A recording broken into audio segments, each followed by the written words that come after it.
जय श्री राम।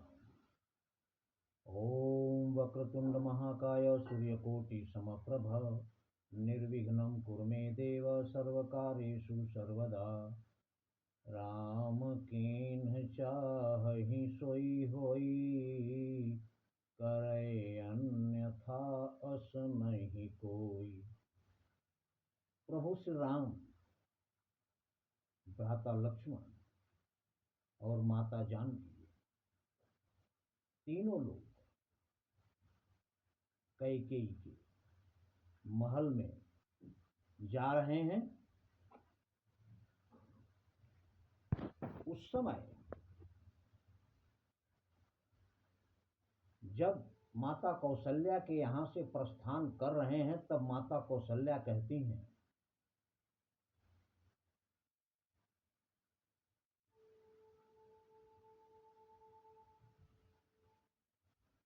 कि हे राम, तुम लक्ष्मण को लेकर जा तो रहे हो, देखना राम इस लक्ष्मण को तू वन को लिए जा रहा है, उर्मिला सुमित्रा के धन को, जीवन को लिए जा रहा है। पर ध्यान रहे, देखिए, कोई भी अगर हमारा सहयोग करता है, हमारा सपोर्ट करता है, हमारा साथ देता है, तो हमारा भी कुछ फर्ज बनता है कि उसके बारे में भी सोचें जो हमारे लिए आया है। माता सुमित्रा ने खुशी खुशी लक्ष्मण जी को राम जी के साथ जाने के लिए कह दिया, किंतु कौशल्या माता कह रही हैं कि इसने तो कह दिया, लेकिन ये तुम्हारी जिम्मेदारी है कि देखना वहां पर ध्यान रहे उस जंगल में यह फूल न कुम्हलाने पाए। ये फूल कुम्हलाना नहीं चाहिए उस जंगल में। जैसा जाता है हरा भरा वैसा ही खिला फूला आए, वैसा ही वापस भी आना चाहिए। ये तुम्हारी जिम्मेदारी है। प्रभु श्री राम ने कहा, माँ आप फिक्र मत कीजिए, जैसा जा रहा है उससे बेहतर ही वापस आएगा। इसके बाद जब माता कैकेयी के यहाँ पहुंचते हैं, वहां पर सारे वस्त्र राजसी उतार करके माता कैकेयी सारे वस्त्र उतार कर वल्कल वस्त्र पहना देती हैं। जैसा कि हमने अपने पिछले वीडियो में बताया कि माता ने, सीता ने जोगिन की साड़ी जिस समय उठाई हाथों में, पुरजन परिजन भी कांप उठे, पंछी चिल्लाए पिंजड़ों में। जोगिन की साड़ी जैसे ही माता सीता ने उठाया था, सब लोग कांप उठे, पक्षी तक पिंजड़ों में चिल्लाने लगे। उस दृश्य को देखकर संध्या का लाल रंग था वो साड़ी, जो बलकल रंग की है, गेरुआ वस्त्र की है। जिस तरह सूर्य का रंग शाम को अस्त होते समय लाल होता है, उसी रंग की साड़ी है। तो संध्या का लाल रंग था वह, उस रंग की साड़ी है।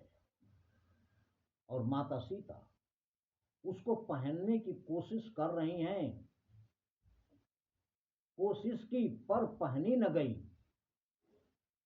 वह साड़ी, राज दुलारी पर वो साड़ी पहनी नहीं गई। तब भगवान श्री राम कह रहे हैं कि ऐसे नहीं, इस तरह से पहनो। ये बात सुनकर सब लोगों की आंखों में आंसू आ। उसके बाद जब तीनों लोग वल्कल वस्त्र में महाराज दशरथ के सामने खड़े हुए आज्ञा लेने के लिए, तो महाराज जैसे ही इन लोगों ने प्रणाम किया, महाराज उठकर बैठ गए और क्या कहते हैं जब एक पिता से उसकी संतानें अलग होती हैं तो उस पिता पर क्या गुजरती है, ये देखें आप। महाराज दशरथ कहते हैं कि बात एक के जाने की, बात तो एक ही के जाने की थी, वन में दो और सिधारे जाते हैं, उसके साथ दो और जा रहे हैं, तो हम जी के क्या करेंगे? क्यों नहीं जा रहा है जीवन, जब जीवन प्यारे जाते हैं, जब जीवन के इतने प्यारे बच्चे हमसे अलग हो रहे हैं तो हमारे प्राण क्यों नहीं जा रहे? जानकी जानकी प्यारी है, लक्ष्मण मणि लक्ष्य समान मुझे, जब ये ही वन को जाते हैं तो राजभवन सुनसान मुझे, जब यही चले जाएंगे वन में तो राजभवन में रहकर हम क्या करेंगे? तो सुनसान रहेगा, क्योंकि इसकी रौनक तो यही लोग लिए जा रहे हैं। महाराज दशरथ कहते हैं, प्राणों, अये मेरे प्राण, तुम इनके साथ चलो, इन्हीं के साथ चलो, तुम भी इनके संबंधी हो जाओ, और जब ये महल से बाहर निकलेंगे वो दृश्य देखना पड़े, आंखों वह दृश्य देखने से पहले तुम अंधी हो जाओ। है मेरी आंखें, वो दृश्य देखने से पहले तुम अंधी हो जाओ। हम ये दृश्य देख नहीं सकते, हम सहन नहीं कर सकते।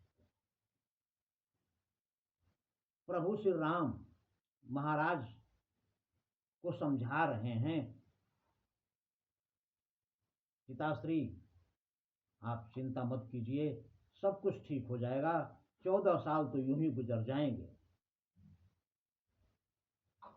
तब भगवान श्री राम से चक्रवर्ती सम्राट महाराज दशरथ कहते हैं, बेटा मुझसा न कठोर पिता पृथ्वी पर और कहीं होगा।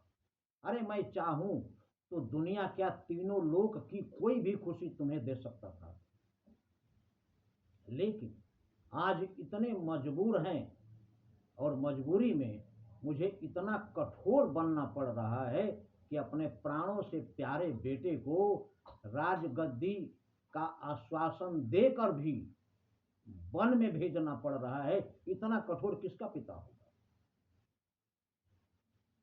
कि सपना दिखाया कि तुम्हें राजगद्दी देंगे, राज्याभिषेक करेंगे, और आश्वासन देने के बाद वन में भेज रहा है। तो उस बेटे पर क्या गुजर रही होगी जिसका पिता उसके साथ ऐसा कर रहा है? इसलिए बेटा, हमारे जैसा पिता पृथ्वी पर और कहीं नहीं होगा। बेटा मुझसा न कठोर पिता पृथ्वी पर और कहीं होगा। और तुम्हारी महानता देखो, इतना कुछ होने के बाद भी तुम्हारे चेहरे पर शिकन तक नहीं है। तो तुम सा भी आज्ञाकारी सुत जग में अन्यत्र नहीं होगा। अगर हमारे जैसा कठोर पिता पृथ्वी पर नहीं है तो तुम्हारे जैसा आज्ञाकारी बेटा भी इस पृथ्वी पर, इस दुनिया में और किसी का नहीं होगा। लेकिन ये ध्यान रखो कि मैं तुम्हारे बिना रह नहीं पाऊंगा। तुम घर का प्यार छोड़ते हो, मैं अपना प्यार छोड़ दूंगा, मैं भी अपना प्यार त्याग दूंगा। जैसे तुम पूरे परिवार का मोह प्यार छोड़कर वन में जाने को तैयार हो, वैसे ही मैं भी अपना प्यार छोड़ दूंगा। तुम आज अयोध्या छोड़ रहे, मैं ये संसार छोड़ दूंगा। तुम अयोध्या छोड़ रहे हो, लेकिन मैं भी ये संसार छोड़ ही दूंगा, क्योंकि मैं तुम्हारे बिना इस संसार में रह नहीं सकता। इतना कहकर महाराज मूर्छित होकर पृथ्वी पर गिर पड़े और प्रभु श्री राम, भ्राता लक्ष्मण, माता जानकी, तीनों मूर्ति की तरह खड़े होकर यह दृश्य देख रहे हैं कि कितने मजबूर हैं महाराज और कितने मजबूर हैं हम, जिनकी आज्ञा का पालन हमने आज तक हर आज्ञा का पालन किया है। आज भी वो आज्ञा जो महाराज ने मजबूरी में दिया है उसका पालन करने के लिए हम तैयार खड़े हैं। और इस परिस्थिति में हम लोग अपने पिताश्री के लिए कुछ भी नहीं कर सकते। इतना मजबूर पिता और इतनी मजबूर संतानें ऐसे धर्म संकट में फंसी हुई शायद ही किसी की रही होगी। लेकिन सब प्रभु की ही लीला है, इसलिए प्रभु को क्या कहना। इसलिए आगे क्या हुआ वो अगले वीडियो में, लेकिन ये ध्यान रहे कि नहीं कलि कर्म न भगति विवेको, राम नाम अवलंबन एको। जय श्री राम।